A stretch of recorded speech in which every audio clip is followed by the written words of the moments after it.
લાગે તને? ગાડી હલાવતો નથી બરોબર.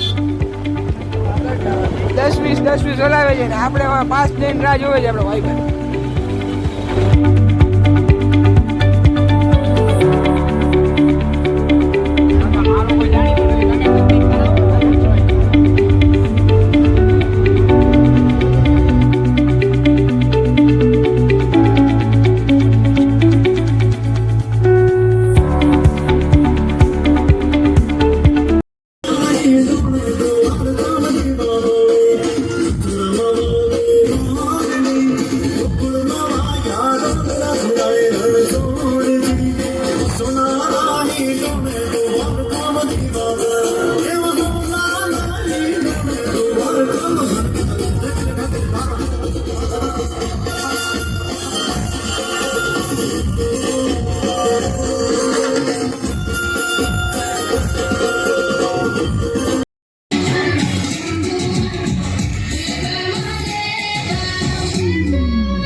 રમીને થાકી ગયા છે ને હવે બહુ ભૂખ લાગી છે તો નીલુભાઈ કહે કે હવે આપણે જાય મહારાજના ગાંઠિયા ખાવા હાથ રસ્તા તો હાલો નીકળી જાય ગાંઠિયા ખાવા હું નીલુભાઈ દેવાંગ ત્રણેય જાય છે ગાંઠિયા ખાવા तो ये सांप बना दे सांप ऐसे लहरा लहरा क्यों नहीं है लहरा यही लहरा यही ગરમા ગરમ ગાંઠિયા ઉતરતા હતા તો આપણે બે જ ગયા ગાંઠિયા ખાવા